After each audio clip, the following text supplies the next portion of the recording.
বিভিন্ন জায়গায় বিভিন্ন সময় আমরা হিজামা করছি আমাদের শরীরে। তো রোগীরা কোন কোন আসনে বসে হিজামা করে এটা আমাদের একটু দেখতে হবে। দেখেন, আমরা অনেক সময় পিঠের মধ্যে হিজামা করি, আমাদের পিঠে, আমাদের ব্যাক সাইডে বডির। তো সেখানে আমরা হিজামা করি। তো পিঠটা আমরা এভাবে, পিঠ এভাবে শুয়ে হিজামা করি। আবার কখনো কেউ উপর হয়ে শুয়ে হিজামা করে, কেউ বসে হিজামা করে। তো এই বিষয়গুলো আমরা আজকে ইনশাল্লাহ বিস্তারিত পড়বো, যে রুগীকে হিজামা করানোর আগে আমরা কিভাবে রাখবো, তাকে কি বসায় রাখবো না শোয়ায় রাখবো, কিভাবে রাখবো আসলে। রোগীর জন্য বেটার কোনটা, তার হিজামার জন্য আমরা পরিপূর্ণভাবে হিজামা করতে পারবো কোন আসনে রোগীকে বসাইলে বা শোয়াইলে, এটা আমরা আজকে দেখবো ইনশাল্লাহ। ঠিক আছে। রোগীর আসনের বর্ণনা হিজামা করানোর সময়, আমরা যখন রোগীদের হিজামা করি তখন তাকে কি অবস্থায় রাখবো। আমরা শোয়ায়ও রাখতে পারি, বসায়ও রাখতে পারি। তো শুয়ে রাখার মধ্যে আমরা একটা হচ্ছে উপর হয়ে শুয়ে, মানে মুখ নিচের দিকে, পেট নিচের দিকে শুয়ে। আর একটা হচ্ছে চিত হয়ে শোয়া, পেট উপরের দিকে দিয়ে শোয়া, মুখ উপরের দিকে দিয়ে শোয়া, চিত হয়ে শোয়া। সাধারণত আমরা এই দুই ভাবে শুইতে পারি। আবার বসে হিজামা করতে পারি কিভাবে, পাশ ফিরে বসে। হ্যাঁ, একটা হেলান দিয়ে আমরা অনেক সময় বালিশে হেলান দিয়ে বসে পড়ি না, মানুষের পাশ ফিরে শুয়েও থাকি, এটাকে শোয়ার মধ্যেও দেওয়া যায়। তো বিভিন্ন ভাবে আমরা চিন্তা করতে পারি রোগীর আসন আমরা শোয়ে হিজামা করতে পারি। শোয়ে কিভাবে, উপর হয়ে বা চিত হয়ে। আর বসে করতে পারি, একটু পাশ ফিরে শুয়েও করতে পারি। ঠিক আছে। তো এই রুগীর এই চারটা আসন মেইনলি আমরা ইউজ করি হিজামার ক্ষেত্রে: উপর হয়ে শুয়ে, চিত হয়ে শুয়ে, বসে আর পাশ ফিরে শুয়ে, অথবা হেলান দিয়ে। এখানে একটা বিষয় আমাদের সবসময় মাথায় রাখতে হবে, রুগীর যে অংশটাতে আমি কাপ বসাবো, কি করব, রুগীর শরীরের যে অংশে আমি কাপ বসাবো এই অংশটা যাতে আমার সামনে থাকে। রুগীর শরীরের যে অংশে কাপ বসাবো এই অংশটা যাতে আমার সামনে থাকে। যেমন ধরেন, এই রুগীটার আমি পিঠে কাপ বসাবো, এই রুগীর পিঠে আমি কাপ বসাবো। তো পিঠে কাপ বসাবো, তাহলে পিঠটা নিশ্চয়ই আমার সামনে থাকতে হবে, রুগীর উপরের দিকে পিঠ থাকতে হবে। তাহলে এই আসনটা হচ্ছে উপর হয়ে শোয়া। রুগীটা উপর হয়ে শুইলো, যদি আমি তার পিঠে হিজামা করি বা রানের মধ্যে হিজামা করি বা কাফ মাসলে হিজামা করি বা কোমরে হিজামা করি বা মাথার পেছনের অংশে হিজামা করি, সেক্ষেত্রে রুগী উপর হয়ে শুইবে। ঠিক আছে।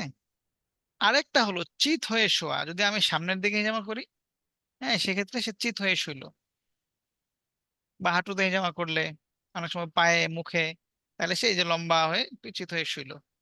তো শোয়ার মধ্যে আমরা এই দুই ভাবে শোয়াইতে পারি রোগীকে। একটা হচ্ছে উপর হয়ে শুয়ে রোগীকে হিজামা করতে পারি, আর একটা হচ্ছে চিত হয়ে শুয়ে হিজামা করতে পারি। জাস্ট কিছুই না, এটা হলো আমরা যেখানে আমি কাপ বসাবো এইটা যাতে রোগীর উপরের দিকে থাকে, আমার সামনে থাকে। আশা করি বুঝতে পারছেন। আরেকটা হলো আমরা বসায় হিজামা করতে পারি, রোগীকে আমরা বসিয়ে হিজামা করতে পারি। তবে এটা মাথায় রাখতে হবে, বসিয়ে হিজামা না করানোটাই উত্তম। কি বললাম, বসিয়ে হিজামা না করাটা উত্তম। যদি একান্ত প্রয়োজন হয়, একান্ত সম্মানে রোগীর অনেক বেশি প্রবলেম থাকে, সে শুইতে পারতেছে না, সেক্ষেত্রে হয়তো আমি বসাইতে পারি বা পারবো, কিন্তু অবশ্যই অ্যালার্ট থাকতে হবে রোগী অজ্ঞান হয়ে যাচ্ছে কিনা, রোগীর মাথা চক্কর দিচ্ছে কিনা, যেটাকে সিনকোপাল অ্যাটাক বলি আমরা। রোগী বলবো যে আমি, রোগী প্রচন্ড ঘামবে হঠাৎ করে, রোগীর পানির তৃষ্ণা লাগবে, মাথা চক্কর দিবে, মাথা অনেক সময় অজ্ঞান হয়ে পড়েও যাবে, অনেক সময় বমি ভাব চলে আসবে, বমি করেও দিতে পারে।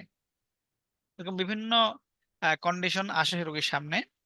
তো এটা বেশিরভাগ সময় হয় যদি বসিয়ে আমরা হিজামা করাই। কারণ মাথার মধ্যে অক্সিজেন প্রবাহ, অর্থাৎ অক্সিজেন কিসের সাথে যায়, রক্তের সাথে যায়।